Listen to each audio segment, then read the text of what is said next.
Hello. Ẹ̀yin èèyàn mi. Bẹ́ẹ̀ ni o, a kú dédé wò yìí. Wọ́n ní Queen Naomi, wọ́n ní ó pe kábíyèsí sí àkíyèsí látàkúrẹ́ pé lóru mọ́júmọ́ èní pé wọ́n wá attack òun ní Àkúrẹ́ níbi tóun sùn tóun wà nù ní tóun yọ̀tọ̀ mí tóun ní Àkúrẹ́.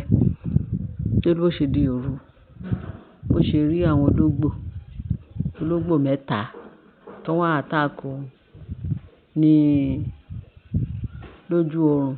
Gbogbo ń ṣe fò dìde báwo ló wá rí àwọn ológbò mẹ́ta yẹn. Wọ́n fẹ́ bo òun báyìí. Òun bá bẹ̀rẹ̀ sí ní kígbe Jésù lé wọn lórí. Jésù lórúkọ Jésù pé ó bẹ̀rẹ̀ sí ní band ló ń band wọn, ń cast wọn. Ó ní at the end of the day ibi tó ti ń band wọn pé méjì ṣubú lulẹ̀. Wọ́n ṣubú dànù, wọ́n kú dànù.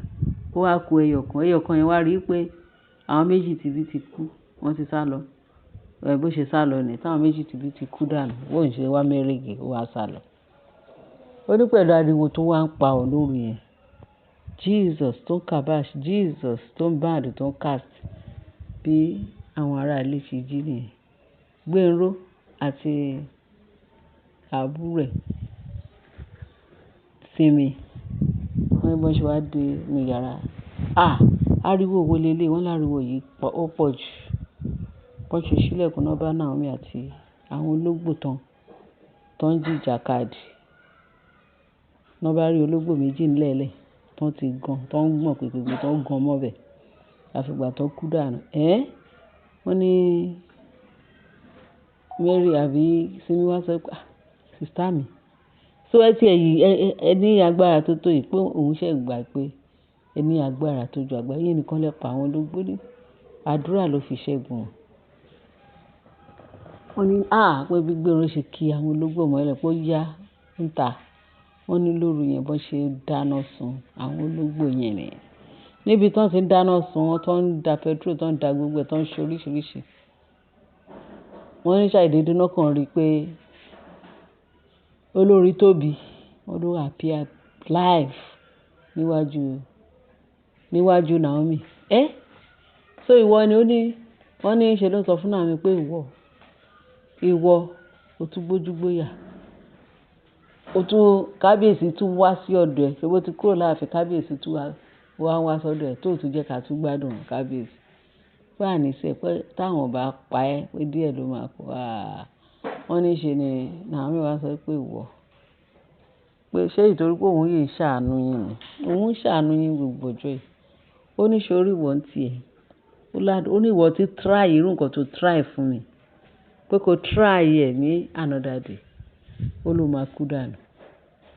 Ó ní jẹ́ ká jọ bẹ́ẹ̀ tẹ̀. Ó ní ikú ẹ̀. Bèbè báyìí ni ikú ẹ̀ wà. Ìwọ ló fẹ́ pa mí. Tó pa mí pé wàá ti dọ̀run, wàá ti máa regret pé o wá sáyé.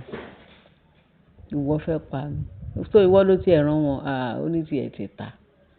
Ó ní báwọn méjèèjì ṣe bẹ̀rẹ̀ sí. Ó ní bó ṣe ń bú Naomi bí Naomi kan ṣe kúnlẹ̀ ẹsẹ̀ méjèèjì.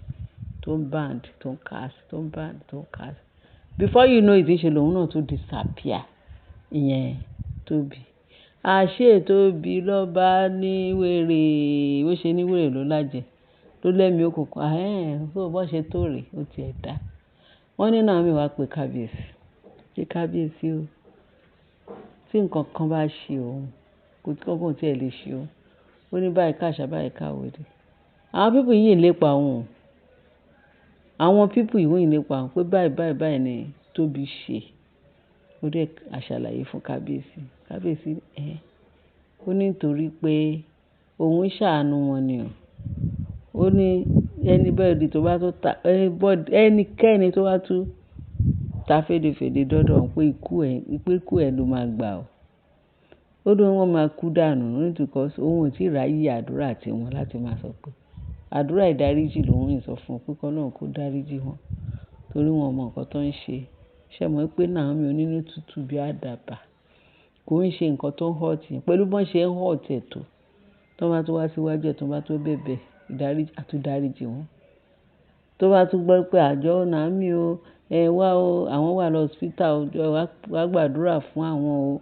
Wọ́n ní Naomi máa tún dìde, á lọ gbàdúrà. Pẹ̀lú bó ṣe ń ọ̀tẹ̀. Ṣé mọ̀ pé irú èèyàn bíi Naomi dàbí Jésù ni? Ọlọ́run rí ni pè ní. Ó kọ̀ ọ̀lẹ̀ ẹni tọ́lọ́run pè, òun ló yàn. Ẹni tọ́lọ́run dẹ̀ tún yàn, òun lòun ló ṣe lógo. Ṣé mọ̀ pé ìpè tọ́lọ́run pè Naomi, ìpè ńlá ni. Ìpè tó jẹ́ ìpè tí èèyàn bá wádìí ẹ̀ kò lè rí. Ìpè tó unique ni. Òun ni nǹkan tí Naomi tó gbé dání ní ààfin tó ń dẹ̀ mọ̀. Wọn ò mọ rírì ẹ̀. Ẹ wo àwọn tó ń try Naomi, bó ṣe ń tẹ́ káàkiri. Wọ́n ń tẹ́ káàkiri. Tóbi. Kí ló dé tó ya tètè fi gbogbo ara balẹ̀ kó sọ fún Ọlọ́run kó dáríjì ẹ̀? Kẹ́yẹ lépa Naomi mọ̀. Nǹkan tẹ̀ ń wá nídìí àkọ́ṣe, ẹ máa rí nídìí ewúra o. Pẹ̀lú gbogbo bẹ́ẹ̀ ṣe ń ta fèlèfèlè sí Naomi, ọmọ ọlọ́mọ tó wà ní ààfin ní àgbàlẹ̀ ní Ọláńlẹ̀ l'Ákúrẹ́. O tún gbójúgbóyò lọ wà. Ìwọ lọ́kọ ẹ ní kábíyèsí. Ẹ jẹ́ ìyá sí mi ẹ̀dọ̀. Wọ́n ní tí apá ò bá ṣe é ṣan, wọ́n máa ń ka lérí ni. Tóbi, kí ló dé? Báwo ló ṣe kíní tó ẹ báyìí? Ìwọ náà ti lọ sínú ẹgbẹ́ òkùnkùn rẹpẹtẹ. Tó ti di ọ̀fẹ́. Tó ń rán nǹkan sí nǹkan kò fẹ́ tẹ́. O ti ṣetán láti tẹ́ ní iwájú Jésù Kristi Olódùmarè. Ṣé tó wá pé ẹ mọ nǹkan tẹ́ ń ṣe ni? Ó ní ta fèlèfèlè dé iwájú ẹni àmì òróró ni tó ń jẹ́ Naomi. Queen Naomi, ṣé ẹ mọ̀ pé ẹni àmì òróró ni? Tọ́lọ́run ti ordain látọ̀run wá. Ẹ mọ̀ pé ẹni tó bá tọ́ Naomi níjà, ó tọ́ Ọlọ́run níjà. Ó tọ́ Jésù níjà. Ó tọ́ ẹ̀mí mímọ́ níjà.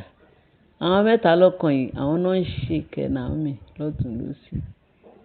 Ṣèbí wọ́n ní ègbé ni fún ẹni tó ń pa ara tí ò lè pa ẹ̀mí. Bí Naomi ṣe wà yẹn, ẹ lè pa ara ẹ̀ débi pé ẹ fẹ́ pa ẹ̀mí ẹ̀ torí ẹ̀yin kọ́ lẹ ní. Irú ẹ̀mí ìmí tẹ̀ ń mí ó wà lára gbogbo ayé, ó dẹ̀ wà lára Naomi. Tẹ́yin ò bá lè pa ẹ̀mí tó wà nù tiyín, tẹ́ lè dá pa. Mo lè ti fẹ́ rí ẹ̀mí tí Naomi pa. Kò sẹ́ni tẹ́ lè pa ẹ̀mí ẹ̀. Àfàwọn tó bá dúró dáadáa nínú Jésù Kristi, nínú Ọlọ́run alààyè. Àfàwọn tó ń ṣe bí bíi tiyín, òun lẹ lè rí pa. Bẹ́ẹ̀ ni, bẹ́ẹ̀ tí Ọlọ́run rẹ̀ fún anybody, kò fún ẹ̀mí anybody sí àwọn ènìyàn lọ́wọ́. Gbogbo ẹ̀yin tẹ́ ń pa ẹ̀mí, tẹ́ lè para, tẹ́ ń para, tẹ́ sọ pé ẹ fẹ́ pa ẹ̀mí. Ọlọ́run ò fún yín ní agbára yẹn. Ṣùgbọ́n ẹ̀yin inú ewu ìdájọ́ lẹ̀yin wà. Bẹ́ẹ̀ ṣe ń sọ pé ẹni ìgbójú tẹ́ ń pa ẹ̀mí tí yín kan bolẹ̀ fi sí. Àbí kìí ṣe Ọlọ́run tó fún yín lẹ́mí. Ẹ mú ẹ̀mí ẹlẹ́mí, ìwọ fẹ́ máa mí. Máa mí kí Ọlọ́run máa wò ẹ̀ràn. Àbí máa mí tiẹ̀ kí Ọlọ́run kó sọ pé ó fẹ́ wà lálàáfíà. Ẹ ti tanra yín pọ̀. Ẹ jẹ́ ṣọ́ra yín. Bible say ó ní do my prophet no harm. Báwo ló ṣe sọ? Ó ní my prophet do them no harm. Touch not my anointed. Do my prophet no harm. Bí Bíbélì ṣe sọ ni. Ẹni àmì òróró Ọlọ́run. Ìwọ fẹ́ lọ pa, ìwọ fẹ́ fọwọ́ kàn. Wàá disappear. Bó ti pa méjì nínú ẹ̀yin, bóyá ẹ̀yin mẹ́ta lẹ wà o. Tí ìwọ nìkan wá appear sí Naomi. Ẹ ti méjì yín tó kù yẹn, àṣírí yín máa tú. Àṣírí yín máa tú.